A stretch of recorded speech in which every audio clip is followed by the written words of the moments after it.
Mr. Speaker, members of the panel, and ladies and gentlemen of this House, we believe that in today's motion, which states that this House believes in the interest of winning wars, captured soldiers should commit suicide.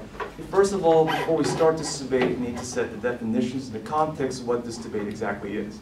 We believe that in the case of winning the war, it's self-evidentiary. We believe that there are certain actions that are not, while necessarily legally obligated, there are still components that are required and also recommended for soldiers to win wars, such as heroism, selflessness, such as patriotism, such as caring for your fellow brothers in arms. We also believe, therefore, in the words of should, it is not a legal obligation of must, but rather a recommendation in matters of social recognition, such as acts of explicit heroism, of extraordinary actions, actions that deserve medals, actions that deserve selflessness should be recognized, like the Purple Heart, like the Medal of Honor. We believe, considering these two considerations, that this debate is more about changing perceptions of how we need to perceive wars and how we can also recognize people in the war and the battlefield that has been so far in this case until today either been considered cowards or at best collateral that needs to, or bogging us down in war. We'll be contextualizing this debate in three matters. First, we'll talk about the policy. Second, though, we'll briefly explain about the currently existing environments of international humanitarian law. There no longer we have the luxury of relying on POW rights of our enemies. Second, we'll also explain about the nature of soldiers themselves and how they are in a position, unlike other civilians or citizens, that they have an obligation to let down their own instincts of self-preservation for the sake of the national security and also for the protection of the nation.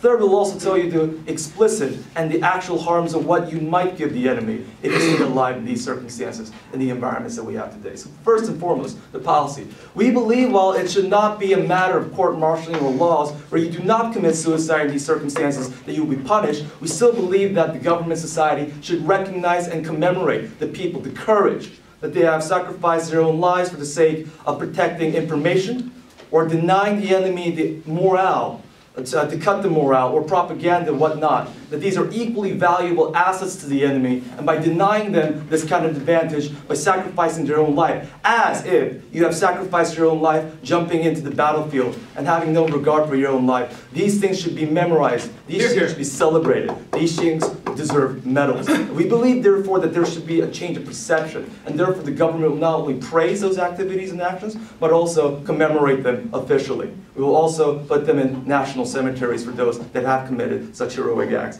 Why is this necessary? Because we see in the first argument that we no longer can rely on humanitarian law. We've seen even decencies in World War II where Nazis respected POWs. Not today, Mr. Speaker. We have seen recently that Americans torture their own people because they believe no longer we live in a world of conventional warfare. We see ISIS officially in television cutting off people's heads and saying that this is the will of Allah. We see the Taliban rising again. We see that no longer do we fight simple wars with conventional states, but those that do not feel that they're bound by international law, and state actors also feel obligated, they must up the ante. The result is we no longer can trust the goodwill of enemies to say that we will be not only assured that our captured soldiers will be kept safe, but also the rules of engagement where we will not torture them for information, we'll use them for explicit other terrorist organizations, entities of actions, is no more reliable. This is a situation where then the soldiers themselves in the situations must decide whether living in this situation is more valuable to the enemy or not. Before I go on further, yes, Oakman. But haven't the media outlets of these, haven't the media outlets of these, like,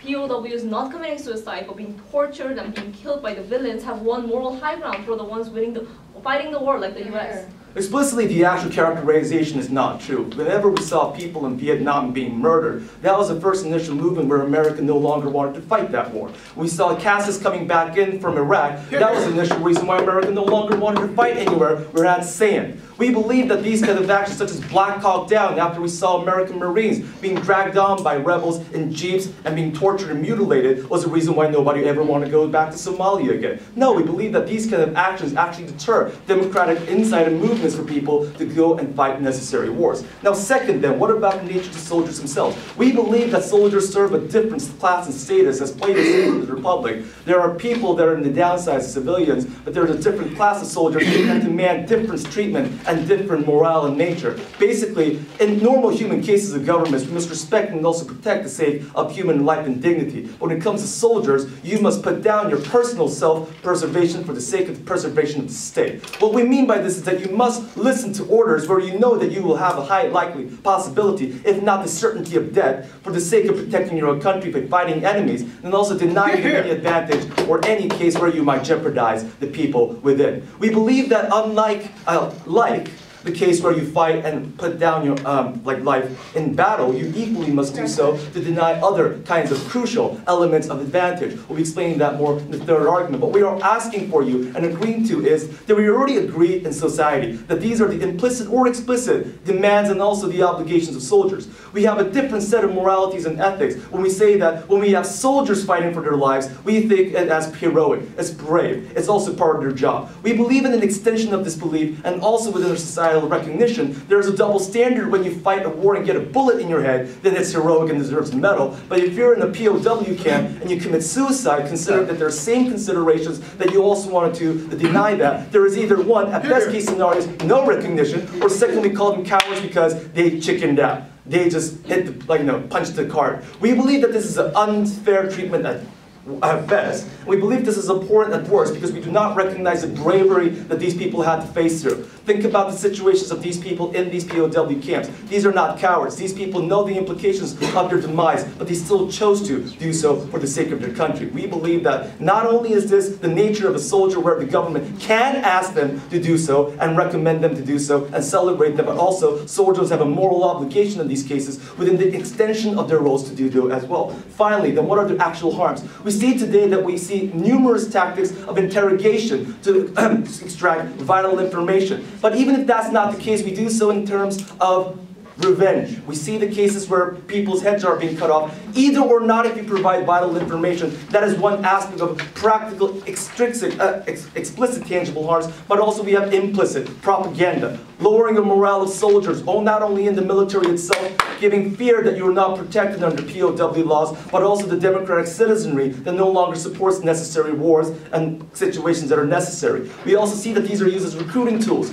of extreme Islam, saying that we have cut off the head of the evil armies of Shaitan that is occupying our holy lands. This is also used as a propaganda tool to make the enemy stronger. For all these causes, we see that there are tangible harms. For all these considerations, we commemorate the people that have sacrificed their own self, not only in the battlefield, but also in the internal battles that they have to face, and therefore we are very proud to propose. Thank you. Go ahead. It's unfortunate that the Prime Minister gave us absolutely no explanation in his speech as to how these soldiers who are captured simply committing suicide will at all help them win the war. We can only assume from his speech, right? Not that he explicitly said it, that all he's thinking about is that these soldiers may have valuable information that could give away our military tactics, and that's why he wants them to commit suicide, so that enemies don't get it. But here's the thing, not only when we have our soldiers captured do we change our military tactics, but generally military tactics are always evolving. There's always something better for us to do. There's always a different time that we want to set up certain things, right? We think that especially when these soldiers are captured, that is especially when the generals and the heads of these armies change their plans to make sure that whatever information it is that these soldiers have are outdated, and therefore even if their training to withstand torture fails, whatever information they were to give will not harm us at all, right? Considering this, let's talk, however, about the things that the PM did say.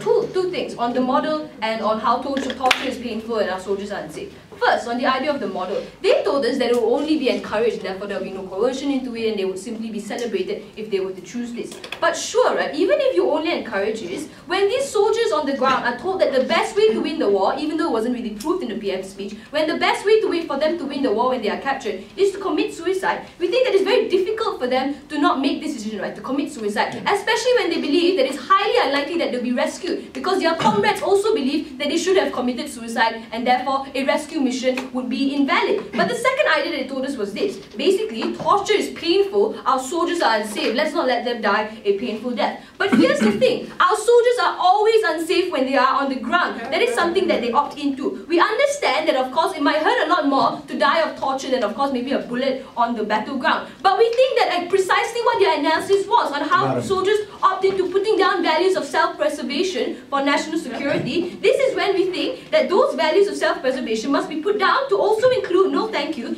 being willing to withstand torture in the hopes of a rescue, and also in the hopes of being able to deliver valuable information taken from that enemy ground themselves. At the end of the day, we think that the worst case on our side is is that those captured soldiers will die at the end of the day because of that torture or because of a failed rescue mission, but that's something that's going to happen in both sides. Knowing this, however, I'm going to talk about three things in my speech today. First, right, on how we serve national security best. Second, on how we empower enemy propaganda if we were to go with OG. And third, how we garner political and public will for these wars to occur. Yes? We didn't say that they should commit suicide because it's more owie-ow. We said that it's because you relieve information, you provide propaganda, you give them leverage for negotiations for unfavorable strategies. That is the reason why you should sacrifice, because that is crucial in winning a war.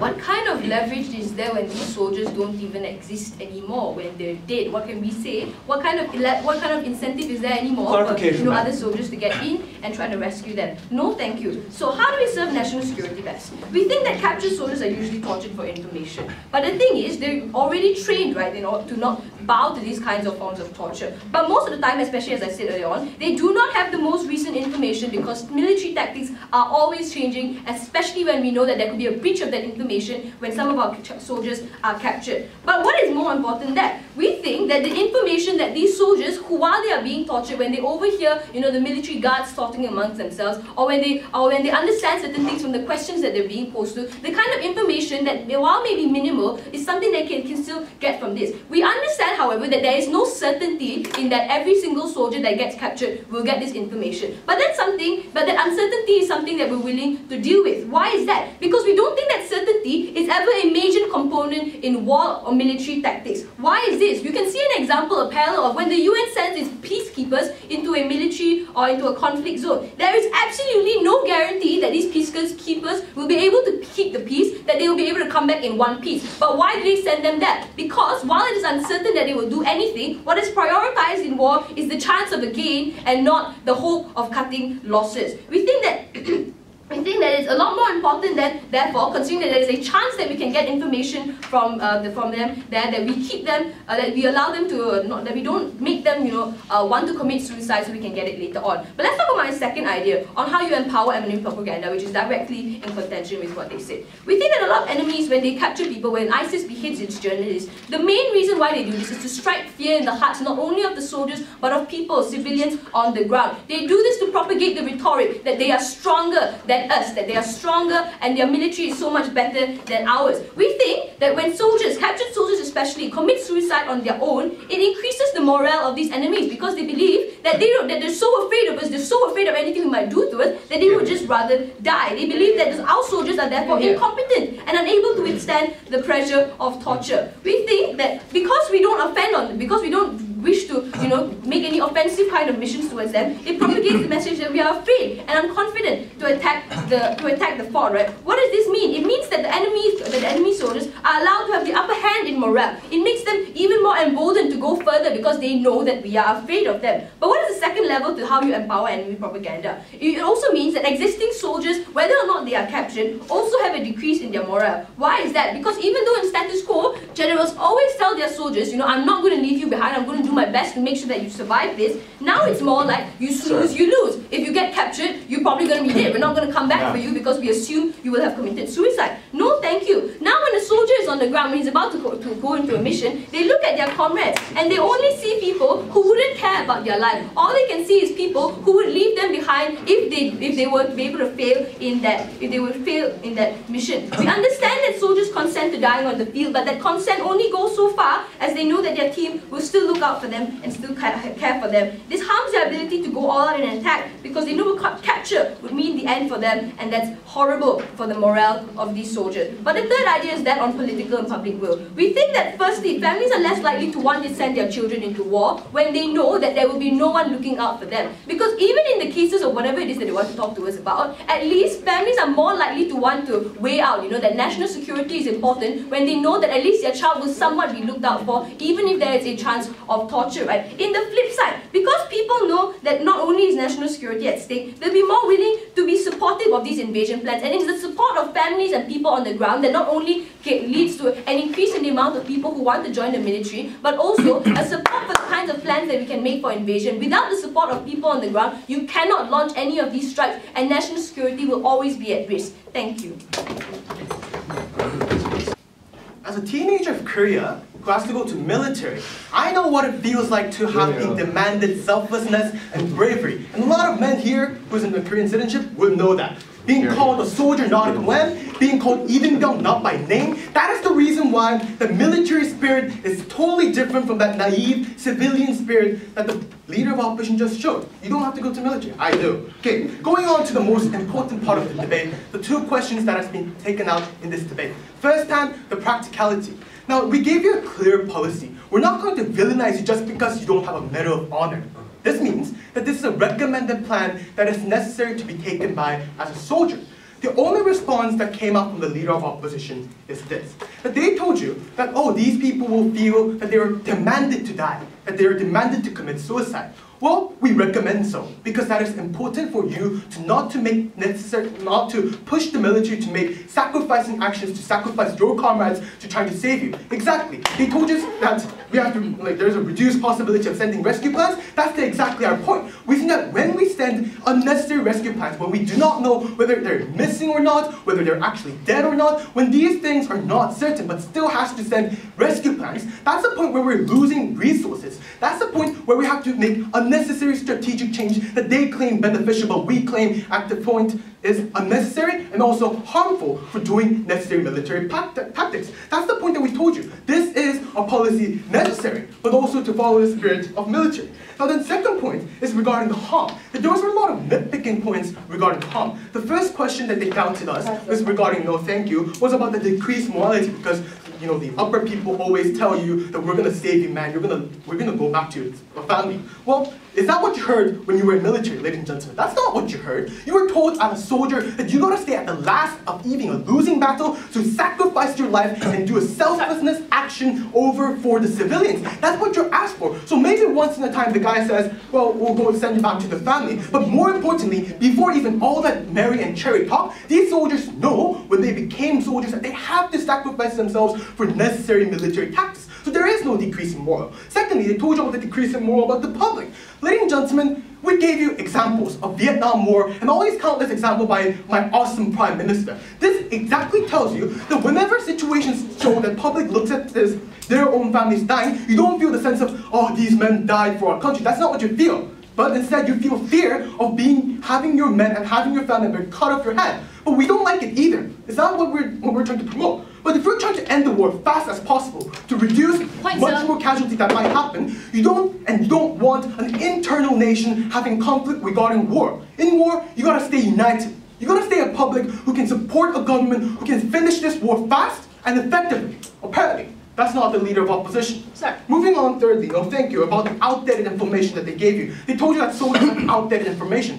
How much information, how dumb are you to not know where your military base is when you just came out from that morning? We think there are other forms of information that the terrorist requires you from that is simply not outdated, but sometimes important for geographic means. But to continue before I go on, yes? At best, the captured people are like privates, not commanders who go on to think about important operations. So I think the cost is very, very minimal. First hand, that is a hasty generalization. Secondly, because in a lot of cases in the guerrilla war, special forces will work in minority levels. But secondly, that is even if that is the case, we do think that there are information that are still important, like the geographic locations and everything. Because that's the reason why in necessary situations, it's also about the information that is critical to think about the win and loss of war.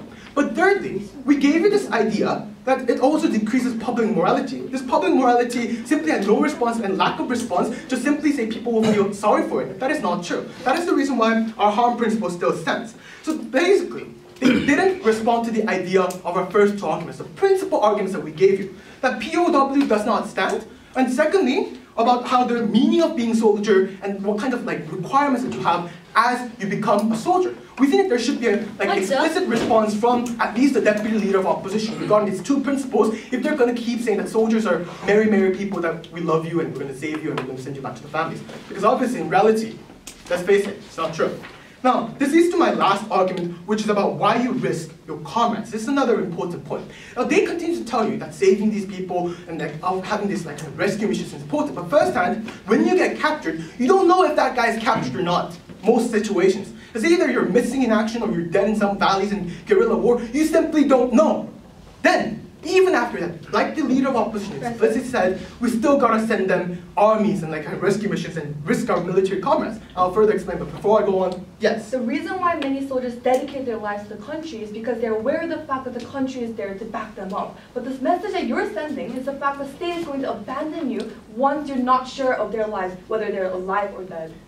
Ma'am, that is not true. The country is not there to back you up. You're there to back the country up. That's a different way of thinking.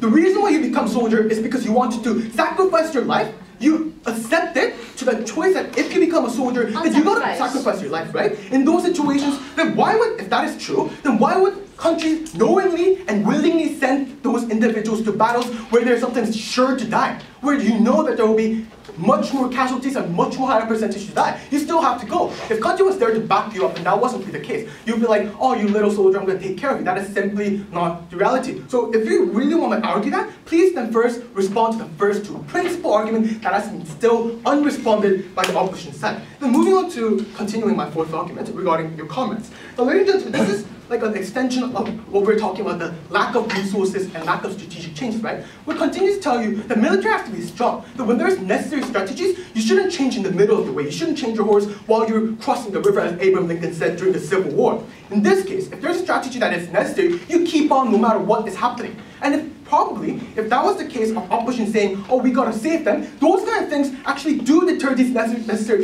strategies to take place. Why is this the case? Because necessary resources is being sent to send rescue missions that you're not even certain. As they said, uncertainty is always there. And also, secondly, you also need to use not only resources, but you got to risk your comrade's life. Because those individuals who also have to fight in other battles to win the war has to be used into saving one life to save, like, by sacrificing like 3 or 4 more. In this case, we're not saying, and we're not going to be like characterized as if we're going to also do this to citizens. Citizens never opted into this choice on having to sacrifice for your country, but soldiers did. We did. That's the reason why at the end of the day, Mr. Speaker and ladies and gentlemen, that soldiers are different. That we're men who have to go to military, and when you go to military, you're not there to be puppied by your, by the nation, but you're there to, protect your families, protect your nation, and that's what you're there for. Thank you. We understand that selflessness is an inherent trait of soldiers. But when unnecessary selflessness is a trait which loses us a war, it should not be practiced. I have 2 main clash points before I move on into my substantive today. 2 main clash points is, number 1, which side has the upper hand in war, and which plan gives us the upper hand. And secondly, which side will have more political will. My substantive material will also be integrated within these 2 clash points. So firstly, they told us a few things about which side gets the upper hand. They told us basically 5 things actually. Firstly, which side receives more vital information, which side heightens enemy propaganda, which side empowers enemy recruitment, which side loses resources, and which side finishes the war fastest. Let's go directly towards what the Deputy Prime Minister said at first, that resources are wasted in rescue plans.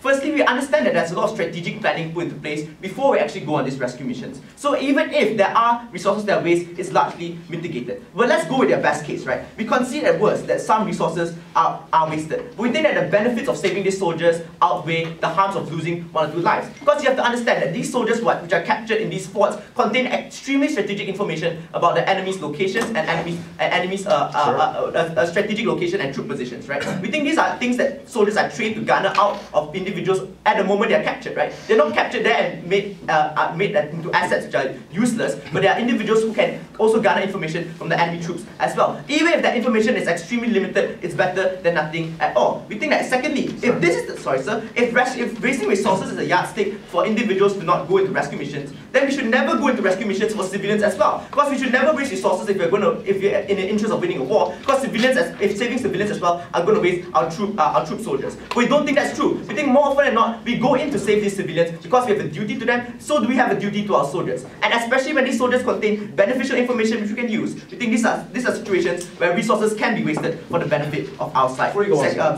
Secondly, which side receives this vital information? They claim that upon torture, soldiers will give up information. My leader of opposition gave 2 rebuttals towards this, but I'll add on some more. Firstly, my leader of opposition said that this information is already old and outdated, and we think that secondly, the information these soldiers has, especially considering that they're foot soldiers, not commanders and generals, they only hold information of their own troop, not possibly the whole army, so strategic information could not possibly be leaked out. So if you're talking about receiving vital information, we think that at worst, that information, if it could leak out at the end of the day, even though considering that soldiers are highly trained to withstand torture and not leak out information. Even if it's leaked out at the end of the day, we think the only possible thing it could have is one troop base compared to a whole army. But what is the converse of this? What's the converse of this, right? We think that when our side goes to these troops and destroys these enemies who contain our soldiers, we think our side gains a higher ground in getting information, right? Firstly, we gain their resources as well, especially when these troops contains our individuals. But secondly, the information which our soldiers can garner from these enemy soldiers is extremely important towards us